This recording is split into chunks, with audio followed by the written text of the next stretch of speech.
నమస్కారం. భక్తి సాగర్ ఛానల్ కి స్వాగతం.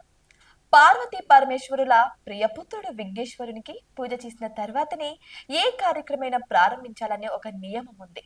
విఘ్నాలను తొలగించే ఆ మహా గణపతిని ఎంతో ప్రేమతో సేవిస్తే అంత కరుణ చూపించి భక్తులను కాపాడతారని భక్తులు చెబుతూ ఉంటారు. అయితే మహాగణపతికి వారం రోజుల పాటు పూజ చేయడానికి ప్రతి ఏడాది వినాయక నవరాత్రి ఉత్సవాలను నిర్వహించుకుంటూ ఉంటాం. చిన్న పెద్ద అనే తేడా లేకుండా కులమత భేదాలు మర్చిపోయి అందరూ ఒకటే అని భావించి ఈ ఉత్సవాల్లో పాల్గొంటూ ఉంటారు. అయితే ఇందులో వేసే కొన్ని వెర్రి వేషాలు ఎందుకు అని కొందరు ప్రశ్నిస్తున్నారు. వినాయక చవితి రోజు గణేష్ ఉత్సవాలు ప్రారంభమవుతాయి. అయితే ఈ ఉత్సవాలకు ముందే వినాయక విగ్రహాలను కొనుగోలు చేసి చవితి రోజు మండపాలకు తరలిస్తూ ఉంటారు. ఇలా మండపాలకు తరలించే ముందు డీజే సౌండ్స్ పెట్టి యువకులు డాన్స్ చేస్తూ ఉంటారు. అలాగే కొన్ని ప్రాంతాల్లో మండపాల్లో అసభ్యకర డాన్సులు చేస్తున్నారు. ఇక నిమజ్జనం రోజు సినిమా పాటలు పెట్టి డిస్కో డాన్సులు కూడా చేస్తున్నారు. ఇలా చేసిన వారిలో కొందరు మద్యం కూడా సేవిస్తూ ఉంటారు. ఎంతో పవిత్రంగా భావించే గణపతి ముందు ఇలా చేయడం ఎందుకు అని కొందరు ఆధ్యాత్మికవేత్తలు ప్రశ్నిస్తున్నారు. పవిత్రంగా భావించే మహా గణపతి ముందు ఎంతో పవిత్రంగా ఉంటేనే ఆ స్వామి కరుణిస్తాడని పేర్కొంటున్నారు. వినాయకునికి ఒక ప్రత్యేక రూపం ఉంది. ముఖంలో తొండంతో భారీ పొట్టతో ఆ మహా గణపతి భక్తులకు దర్శనమిస్తాడు. కానీ కొందరు వినాయకుణ్ణి వివిధ రూపాల్లో తయారు చేస్తున్నారు.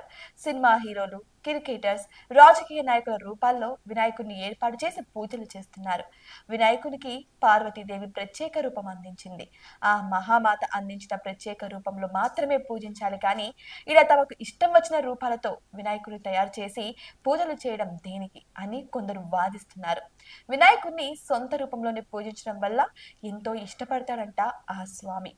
మరో విషయంలో వినాయకునికి రకరకాల వస్తువులతో అలంకరణ చేస్తారు. కొందరు నోట్ల కట్టలతో మండపము నింపుతారు. వాస్తవానికి డబ్బు అనేది లక్ష్మికి ప్రతిరూపం. లక్ష్మీదేవికి అత్యంత ఇష్టమైన గణపతిని ఇలా డబ్బుతో అలంకరణ చేస్తారు. అయితే ఇలా అలంకరణ చేసిన డబ్బులు వివిధ రూపాల్లో వాడుతూ ఉంటారు. అప్పటి వరకు మండపాల్లో ఈ డబ్బులను ఏర్పాటు చేసి పూజలు చేస్తారు. ఆ తర్వాత వాటిని ఇష్టం వచ్చినట్టు ఖర్చు చేస్తుంటారు. ఇలా చేయడం వల్ల వినాయకుడు మాత్రమే కాకుండా ఆ లక్ష్మీదేవి కూడా ఆగ్రహం వ్యక్తం చేస్తుందని అంటున్నారు ఆధ్యాత్మిక నిపుణులు. అయితే వినాయకుడికి లక్ష్మీదేవిని కూడా తోడు ఉంచాలని అనుకున్నప్పుడు వినాయకుడి వద్ద ప్రత్యేకంగా కొన్ని డబ్బులను ఉంచితే సరిపోతుంది. ఒక్క రూపాయితో కూడా లక్ష్మీదేవి ఉంటుందన్న విషయం గుర్తుపెట్టుకోవాలి అందరూ. వినాయకుడికి అలంకరణ అంటే చాలా ఇష్టం. అయితే ఇది ఆధ్యాత్మిక వాతావరణం కలిగి ఉంటే బాగుంటుందని ఆధ్యాత్మికవేత్తలు కోరుతున్నారు. కనీసం ఈసారైనా ఆ విఘ్నేశ్వరుణ్ణి ఆ గణపతిగా పూజించండి. ఇలా తాగేసి చిందులు వేసి ఆ విఘ్నేశ్వరుణ్ణి అవమానించకండి. సర్వే జన సుఖినో భవంతు.